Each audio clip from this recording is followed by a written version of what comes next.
So Mitchell, the first question I have for you is really if there was a particular catalyst over the last several years that got you thinking about this concept of credibility, because it seems like it's been a big focus of you for you for a while now.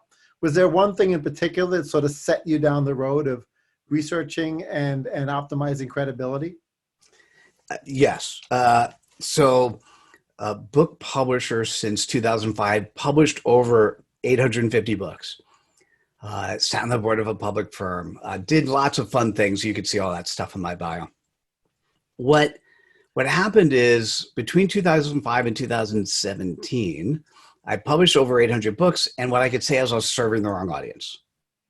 The audience I was serving were people who wrote their own books. And so they'd spend all their time writing the book. And it turns out that that's not, and they would hope that once they had the book, life would change. Right. And so in 2018, I started ghosting. So we would ghostwrite and publish. I changed about a couple months after doing that, I decided and started calling myself just the aha guy. I went to a branding exercise and a branding expert and came up with the title Global Credibility Expert. And a couple months after that, I go, because I've been in Silicon Valley for 35 years. I've been doing thought leadership for 25 years. So I felt really comfortable with the title, but I kind of said, I want somebody to call me that. I want authority. I want somebody to tap me on the back. You're a hit. You're either a or the global credibility expert. So I woke up one morning and I just thought Napoleon Hill, 500 millionaires think and grow rich. Mitchell Levy, 500 thought leaders. And I had no clue what the title of the book would be. And so I started on an adventure, and that was the catalyst I'll give you the catalyst and the end result. The catalyst was I wanted to justify my title. Somewhere around interview 40, I entered Flow. I actually know who I was. Nobody needs to tell me. Around interview 250, I came up with the title of the book. Around interview 450, I actually got a life mission. And my life mission is to bring credibility to the world because there's so many things wrong, but we'll stop right there and I can tell you more, but that's my life mission now, is to bring credibility to the world. So in that previous answer, you used the term thought leadership. So can you differentiate for folks where the thought leadership stops and where credibility starts, or are they a Venn diagram where they're very interconnected? It is definitely a Venn diagram. I was going to say, good question. I was going to say you can't be a thought leader without being credible, but that's not true. You can actually be somebody responsible to help share other people's thoughts and not be credible at the same time. You're just giving them dubious thoughts. So it's a Venn diagram. Yeah. So is trust the big differentiator, that you're building trust to be credible? Thank you. So that is the definition of credibility in the dictionary today, which is wrong. In the dictionary, if you look it up, the definition of credibility is the demonstration of trustworthiness. So first, I want to redefine trust a little bit because I want to add one component to it, but I'm going to say that is only 1/3 accurate. So short answer, we do business with those that we know, like, and trust. Credibility is defined as being known, being likable, and being trustworthy. And so on being known, I'm not talking about you've marketed and people know of you. I'm talking about the fact that people know you. So in that definition of credibility, in the three primary areas that we're focused on, the three pillars of credibility is being known, being likable, and being trustworthy. There are 10 components of each. So under being known, it means that I understand your desire to serve others. I know your intent. I know your commitment. I know your integrity. On being likable, it means that you're willing to share the stage with others. I call it sharing cred dust. We'll come back to that. It means that you show respect for the person you're dealing with. In essence, you show up when you show up. You come early, you come prepared, you come with your heart. And on trust, I actually did a TED Talk in 2000. I don't know what to say. So I did the TED Talk at the end of 2017. It came out in 2018. So is it a 2017 TED Talk or 2018 TED Talk? Okay, let's put that aside. And what I did is I did It's the find. Oscars rule, by the way. It's when it comes out. It's like the movies and the Oscars. Oh, so 2018. Thank you. Thank you so much. I won't say that again. So what, and by the way, what's really interesting is what I add as the fourth component of trust you're going to see is something that you just did. We just demonstrated. So when I did the 2018 TEDx talk, I defined trust as the demonstration of integrity. By the way, integrity is twice. Integrity, authenticity, and vulnerability. I was only 75% accurate. Let me add the last piece. Another component of trust that is really important is being coachable and having a desire for lifelong learning. Because the way the world's changing, what you know today is almost obsolete tomorrow, and certainly obsolete the day after. So just to go back, when you gave me the answer, I'm like, oh, that's a great idea. Logically, I got it. I am teachable. Thank you. I won't make that, and I'm being vulnerable, right? I won't make that silly mistake again. I'll make many other silly mistakes. Of course, I was just teasing, but in any case, yeah, that adds a lot of additional layers to it, and I would imagine that part of your mission is to coach people through the process of becoming more credible. My wife happens to be a cognitive behavioral psychologist, so as I think through the stages, probably the one that I would imagine is the most challenging for people is actually the likability, right? Some people are not naturally likable or charismatic. Do you find that that's the hardest part to change, or can people be coached through that? Well, first, let me make a correction. I don't know if it's my job to coach people to be credible. So that's not where I'm going. Where I'm going is to affect the lives of billions of people. Because let me do the big picture, and then we'll come back to answer your question. The big picture is simply if you look at people with that definition who are credible versus look at people who are not credible. I call the not credible dubious. Now, why are people dubious? Sometimes people have bad character, and they are and will always be dubious. But many times they're dubious because how they were educated, how they were brought up, how they live. They've been taught to do something that just happens to be dubious because the person who taught them was dubious in terms of how they acted. The industrial age was a dubious component of society. What we were taught, what we did, we were focused to talk about the company. We were focused to talk about the individual. Your job was to go to the top of the ladder, regardless of who you stepped on along the way. That was all dubious behavior that as we transition into the next generation of what humanity is going to go away. And so it's not my job to coach people one-on-one. I find my job, Kevin, is to first define where the world is in terms of what does this definition mean and how do we actually deploy it, and to then educate those people who will be coaching one-on-one in that particular area to be able to allow companies to act in such a way which is much more credible, which essentially means that the sum of the people working for them is greater than the whole if they actually treated everyone credibly, right? And so it's education, it's learning. Part of what I'm doing is I've got this summit coming out. In the summit, I'm announcing Credibility Nation, which is what I need to be able to do. And this is really fascinating. Is I've been thinking about this because there are a lot of communities that are heart-centered, where they have the right goal, they have the right purpose, but they don't have the right business model. So I'm looking for a business model that's sustainable so that when I pass away, whenever that is, this thing continues and can do it on a life of its own. I also don't want investors or shareholders, or at least at the moment, maybe I'll change later, because I want to be in control of being able to make silly statements like 20% of all profits go to charity. And we've chosen our first charity, right? So I want to be able to do that. So what's interesting in Credibility Nation, there's the ability to, at $5 a month, you're a member. And so as a member, you get a badge and there'll be monthly trainings. At $97 a month, it's unlimited lifetime learning.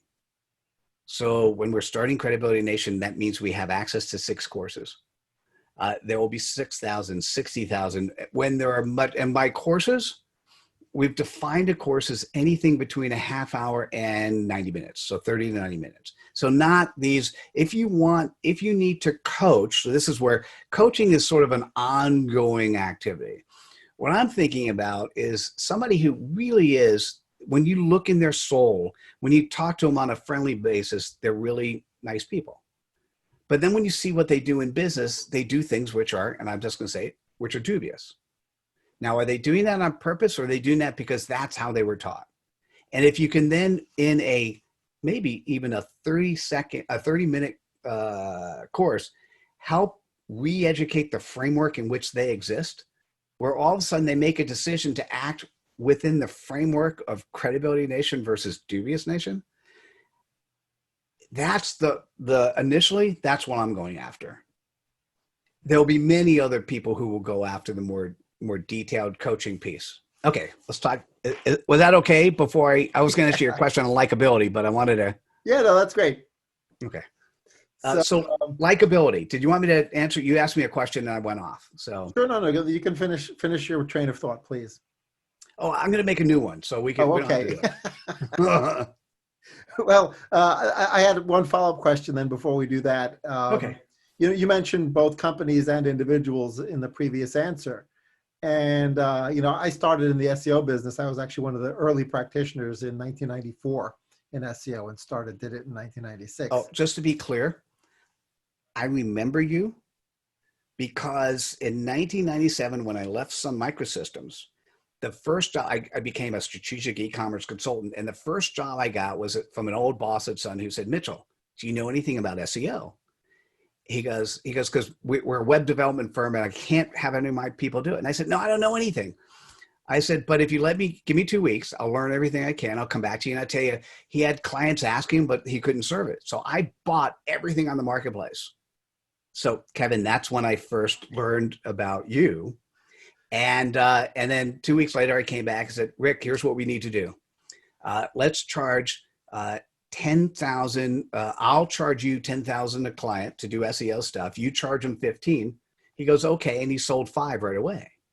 And so thank you, by the way, for helping educate me so I could start my business. Well, I'm pleased I was helpful. We were in SEO very early. I was on the founding board of Sempo.org.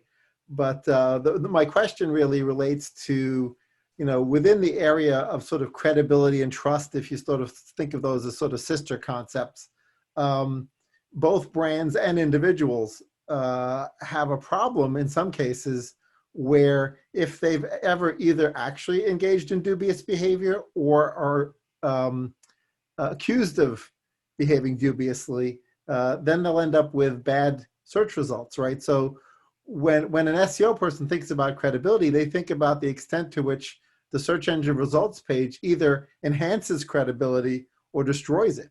Because when a person becomes curious about either a brand or an individual, what do they do first? They just go to Google and they type that person's name in. So I guess I would be curious as to how you think perhaps your system, right, as a byproduct maybe ends up helping credibility and your visibility of credibility, to the outside world, which is not necessarily always under your control because Google controls the SERP.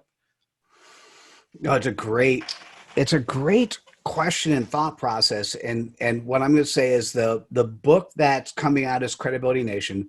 At the same time, there's a guy by the name of C. Lee Smith who wrote a book called Sales Cred that fits within that Credibility Nation framework. And he's changing the model of how we go about doing sales. So it will absolutely affect all marketers and absolutely affect all salespeople.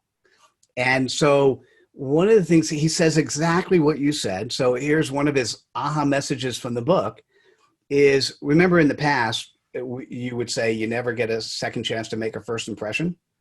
His aha message is you no longer get a chance to make the first impression. LinkedIn and Google does it for you. Right? So what happens when you show up credibly all the time? And let's talk about the individual. What happens when you show up credibly all the time is people see you. Dubious is not the thing is, I don't believe you could 100% be in Credibility Nation all the time. I think I do things which are dubious. Now, if I show vulnerability and say I made a mistake, then I elevate myself up. If I say, no, I'm absolutely right and you're wrong, then I'm putting myself down, right? So if I show up as the human I am, and this person you see, and I know this is true of you as well, Kevin, this person you see right now, this person you hear right now, it's the same person when I talk to my family, I talk to my friends, I talk to my clients, I talk to my prospects. There is no distinction, right? So part of what we learned in the industrial age is we need to pretend we're something else. And I just want you to stop that. You got to be you. You got to be you. And by the way, if the person who's you doesn't like what they're doing, don't pretend that you like it. Find something else to do that you get paid for and have fun at, right? Kind of simple. So when companies well, it's not that simple, but it sounds simple.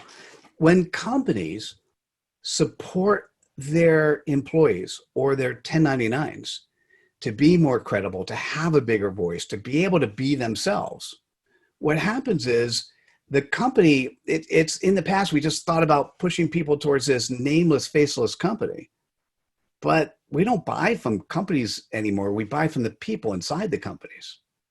And so the credibility for a company is the sum of the credibility of all the people that they get to see, both in social media, both in online.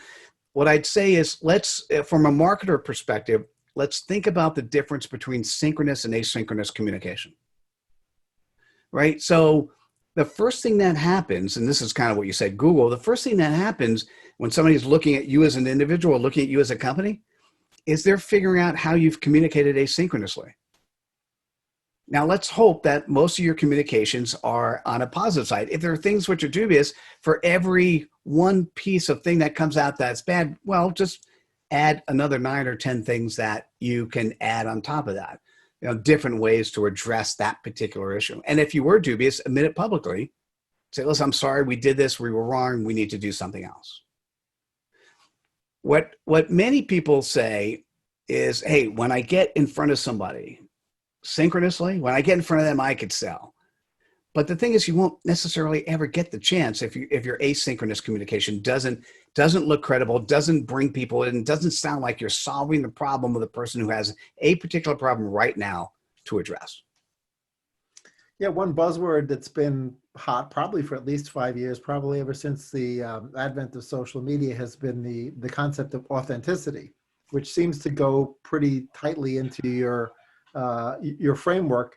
Of course, authenticity has to be at both the brand level or company level and the individual level for it to really resonate. So both of those entities need to be thinking about authenticity and how it results in credibility when it's done properly. Absolutely. Well, it's a part of the component of trust, right? And people know, right? If you're inauthentic, those that are seeing you or hearing you, they feel it, they know it. If you don't like what you do, but you're pretending to like it, people know. So once again, you're not helping yourself individually because there's conflict that you're having and you need psychiatrists and psychologists, right? So there's conflict that's happening. And more importantly, you're not doing a service to the person on the other side of the table. Absolutely. So it's interesting. One thing that's changed within the SEO industry, or at least the way I like to pitch SEO now to companies, is the 20 years ago when I guess I first taught you SEO.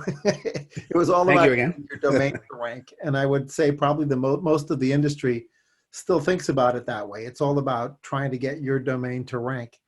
But certainly the way I engage with a lot of clients, or the way I talk about it now with clients, is, listen, you want to control as much of the SERP as possible, the search engine results page, as possible, with positivity, right? Stuff that's true about you and positive. So I noticed that a lot of the things you talked about in your fact sheet, or for example, crafting the right LinkedIn profile, right, or crafting the other social media profiles to reflect your credibility and your authenticity. And we see that as equally important, because that's the stuff that's most likely to rank when the search is done, whether it's a company search or an individual search, is that's what's going to show up high, right? So it redoubles the value of crafting the right message and the right asynchronous communication within those profiles. So do you feel like you treat all of those social platforms sort of individually with their own voice, within your framework, or do you sort of think each one needs to be tweaked separately? You know, you got me as you were at formulating your question. I had like two different paths you were going to go down. So let me give you the one that first comes to mind, and that is, and this is the answer. If you guys want the answer to life, universe, and everything, the answer is, what is your customer point of pain? I call it, what is your CPOP? In the interviews of 500 thought leaders, that's the first question I ask. What is that customer point of pain? It's not that you're selling pain. What it demonstrates when you know somebody's CPOP and you know who you serve, A, you know who you serve, i.e. you know who you don't serve. That's as important as knowing who you serve. B, if you say it in such a way, it's not like you're selling. It's like you understand the pain point of those people you're addressing. Now, let me tell you some stats from the research I did. 98% of people could not articulate their CPOP without a little bit of coaching. And this is even after I sent them a 13-minute video on how to prepare, and they got to look at previous interviews. Problem is, we're just not taught this in school. As marketers, we're not taught how to be succinct, how to be focused, how to come up with the right framework. So here's what I'm going to say. If you can articulate a CPOP, a customer point of pain, in 1 to 10 words, it's essentially 1 to 3 seconds. What happens is it becomes shareable. It becomes memorable. And if it's done to somebody who cares about your CPOP, it begs the next question, which is, tell me more. Now, if your company can do that, broad-based, and then your employees that are working with you can do that. And by the way, everyone has a CPOP. Even if it's somebody who's the person who's the supportive person at home, right? They have a CPOP. And if you understand that, it's another way to say it is, how am I of service? And if you understand that, then what happens is how you communicate that effectively changes. And going back to each platform, how I might communicate that on LinkedIn would be different than how I communicate that on Facebook, would be different than how I communicate that on Twitter. That said, all of my messages fall within the framework of my CPOP, right? And that's the way you need to think about it. And it's, you want to talk to, so I'm going to answer both questions that came to my mind. You want to talk to the audience that cares about you. Right? So this is really clear. Many companies think, man, I got to reach the world because so many people need my stuff. They don't, and you don't. What happens is that community you go after, that audience you go after, are the people that really fall within the framework of that CPOP, of that customer point of pain you address. And the more targeted you could be, the more focused you could be. A, the easier it is for you to reach them. B, the easier it is for them to see you and make a decision that you can help them. So some creative directors might be tempted to think that the CPOP is the same as a tagline. So just in case they start to go down that rabbit hole, how do you stop them? Don't. There's a part of it that maybe there's a part of that statement that's true to some extent. But if it's a tagline that's just a tagline versus a tagline of who you are and what you feel, that's wrong. So Kevin, for me, my CPOP is very broad. It's humans that want to be seen as credible. It's short, it's memorable, begs the question, tell me more. My first book on this topic, this will be, I can't remember if it's book 65 or one more, is called Credibility Nation. The subtitle is, in essence, for professionals that want to be seen as credible. So I'm at least sort of narrow the world a little bit. And what happens is I believe this in everything I do. Every action I do is moving in the direction of driving and supporting the new use of this framework and the opportunity for people to be successful using it successfully. And so it's not a tagline, but I mean, technically it's a tagline, right? It should be all the places taglines are used, but it's not just a tagline. It is the essence of who I am. And so what happens is when you know your CPOP. Now, when the book comes out, which is probably out by the time you see or hear this, the I've actually articulated for those people who came on the show. Most of them said yes, we're happy to let you publish our stuff in a book. Some said no. Everyone who said yes, we included all of their CPOPs on a single webpage. I've included my 10 favorite in the book. I have a framework on how to create your CPOP, a little bit in the book, a little bit online, and in the Credibility Nation, there's a course that says how do I go about creating my CPOP, right? And what happens? Think of it as in the old days or in a corporate state. Think of it as a strategic consulting exercise, where the first and most important thing you think about is who do we serve, and if you're thinking about who do we serve, then what is that primary thing? What is that pain point? And Kevin, I had people come on and talk to me and go, oh, Mitchell, I have two. I'm like, okay, let me listen. And one of the things that really a superpower that came out for me was the ability to deliver clarity. And so what would happen is you could elevate those two, or one was really a subset of the other, but you could elevate those two. And most of the time when I'd say, give me your 10-word CPOP, like a couple of people would come in with 1 or 4 words. But a number of people came in with like 30 seconds worth of content or a minute worth of content. And you know this in SEO, like, all right, well, this is interesting. And let's narrow that down to the best way to think about let's go back to your tagline question. The best way to think about a CPOP, the best way to think about a tagline is if the spouse of your prospect saw that, would they know that that is what their spouse needs? And if the answer is no, then keep working on it. And in the case of where it's a corporate entity and corporations don't have spouses, is it going to be the CEO's spouse? And from the corporate perspective, it's just the same thing, but a much higher level. So in the corporate perspective, let's say it's so let's not give you an example. I was thinking about a couple of different companies, but from the corporate perspective, it's still they have a CPOP. It could be one CEO to the other. Yeah. So actually, let me say yes to that. If there are 2 CEOs that should be doing business together, and this is Fortune 500 companies. What happens if the CEO of the company that's selling has such a beautiful CPOP that when in an asynchronous world, the spouse of that CEO is looking at it and they go in 5 or 6 words, they've said, hey, honey, isn't this what you were talking about your people were doing the other day? And this is the problem you talk, because the reason I use the word spouse, it's whoever's going to be listening to your moaning at the end of the day of problems that you have. At the end of the day, they're going to try to summarize that.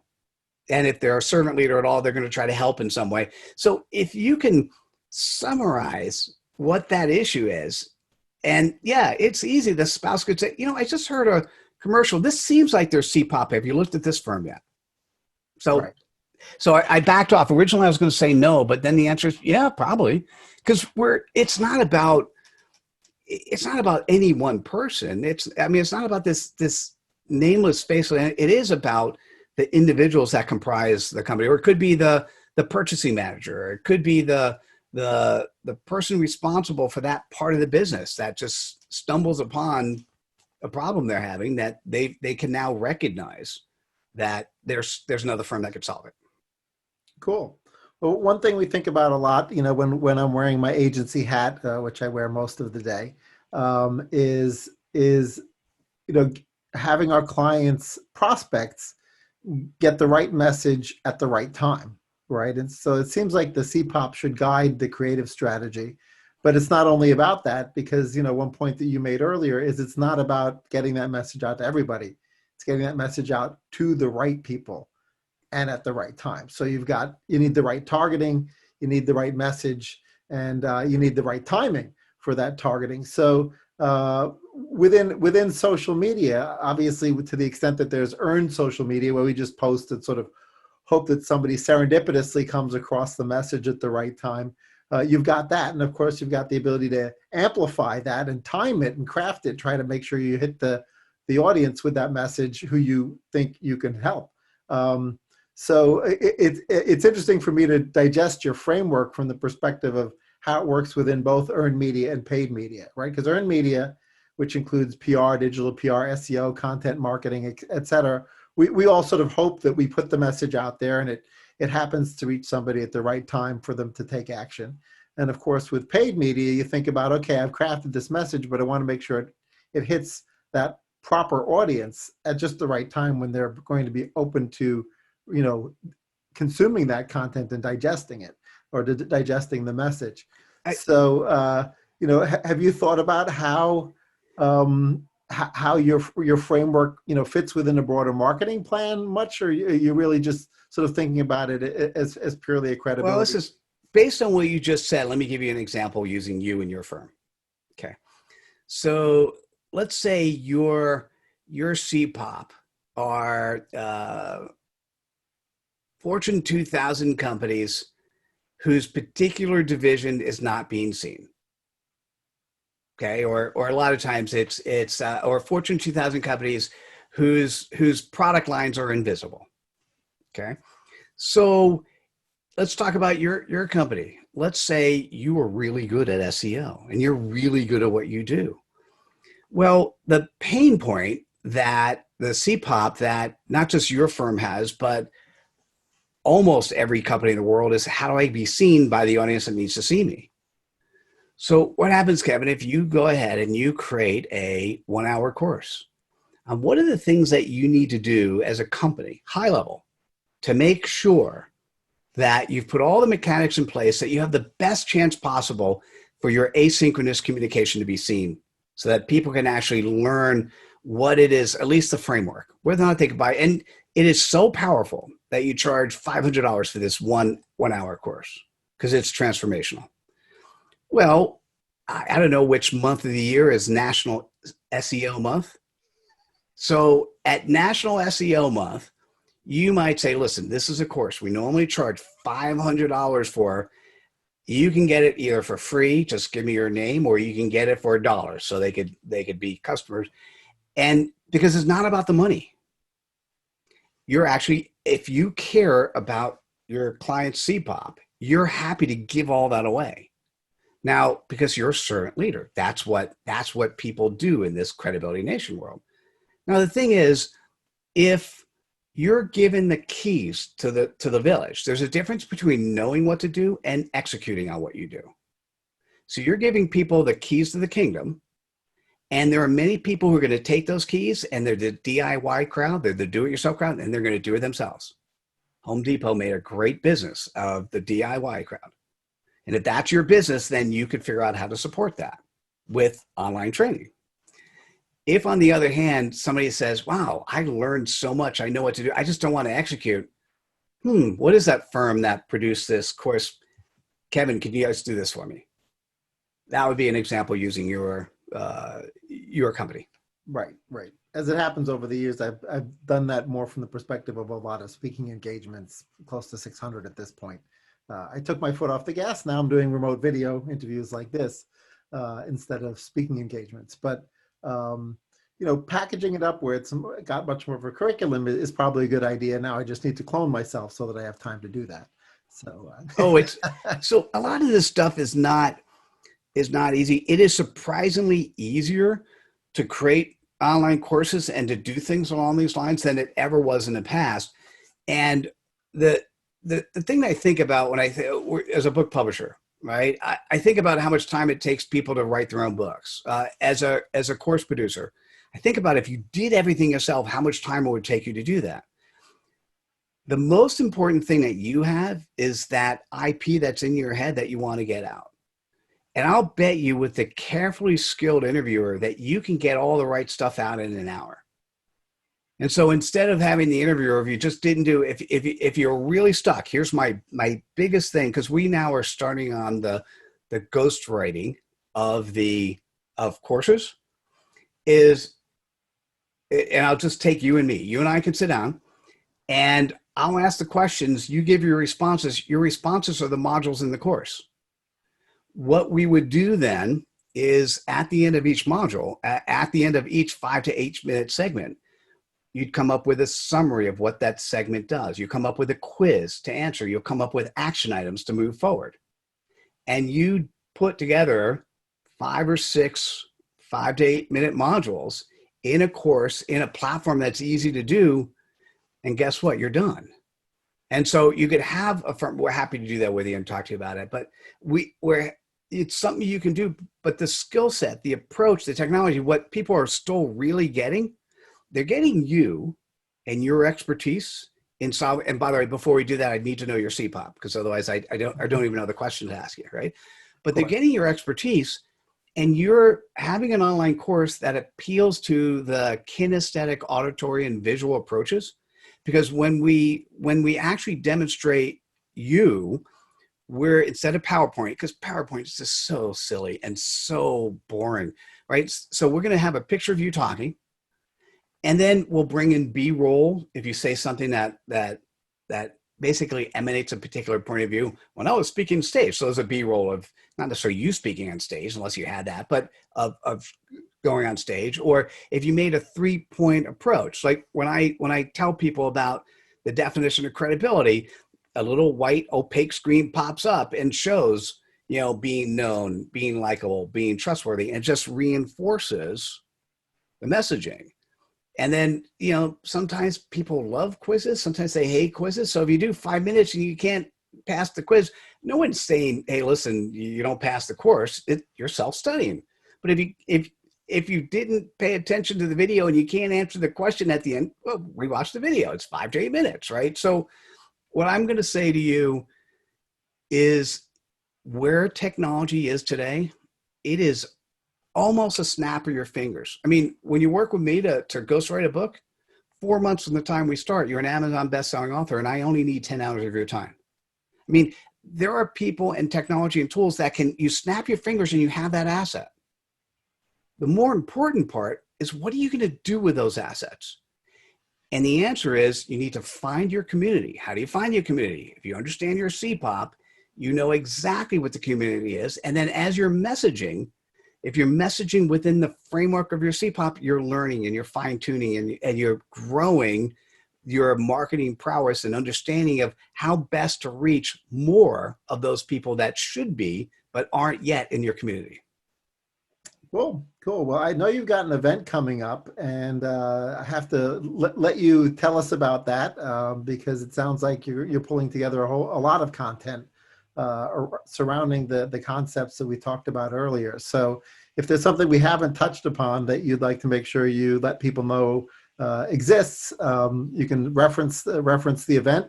And for those people who watch this after the event happened, it also can provide people an opportunity to go back and maybe find the archives from the event. So it's so on October 8th, the book Credibility Nation is coming out. Feel free to pick up a copy. At the moment, people who sign up for a list are getting a free PDF. People who go to the event are getting a free PDF copy of the book. The event itself is called Credibility Nation, same name, and it is on October 9th and 10th. And the URL is, and you could probably throw that in the video somewhere, but it's aha.pub. So aha.pub/cn-summit. So aha.pub/cn-summit. Or you can go to credibilitynation.com and it'll have a pointer to there, and that's spelled exactly how it sounds. And it's 22 speakers. I think they're mostly, if not all, of the people that were part of the interviews, or people I interviewed of the 500. And they're all talking about the need for credibility, and B, the importance of how they incorporate that into how they do business in terms of what they do. And I said this at the beginning, but let me repeat for those that are coming in at the tail end. If every transaction you have, let's not do transaction, if every interaction you have can be one that's credible, can be one that you look somebody in the eye and you shake their hand and you agree on a deal and you get exactly what you asked for, regardless of whether or not there's contractual obligations. That is a much more fun, that is a much more powerful, that is a much more, that type of world where when somebody says something, you know exactly what they can do because you know them, you've seen them. There's the type of testimonials that show you can trust them. And probably the likable piece, you like them, so they're fun to work with, right? So that's a world that I want to live in. And those people who are in Credibility Nation versus Dubious Nation, those people will shine because they're delivering and living their core. They're doing who they are and they love doing it, whether or not you're working for yourself or you're working for a company. And so it's your job as a company, as somebody running the CEO or the HR, it's your job as a company to allow those people working with you to love their job and love what they do. And when they go home, they don't bitch and moan about their work environment, but they're excited because they're solving the pain point, the CPOPs of those customers that you serve. And if you can do that, we end up in an environment that's just so much more fun. So that's what Credibility Nation is, the start of a movement. It's start of a category focused on credibility.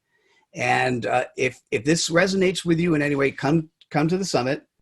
If you think you could be a member of or a major contributor to, I'm not talking finances, the type of components that are relevant to grow and build this, because if I'm touching billions of people, I need a lot of help. If this is of interest to you, please reach out. I'm very excited about participating with you and having you be part of the journey. And you too, Kevin, love to have you as part of the journey. Oh, thanks, Mitchell. What I love most about the concept is that it's self-perpetuating and that it feeds on itself, right? Because a person who's able to solve problems for their customers and have the customers ecstatic about it, it goes home happy and wakes up excited to go into work the next morning, right? So everybody ends up happy. It becomes a huge win-win-win for everybody involved, employees, employers, and customers. So I think, nobody can complain about a world that works like that. So more power to you. And thanks so much for joining me for the interview. Absolutely. My pleasure. Thanks for having me, Kevin. And thank you again for starting my independent career.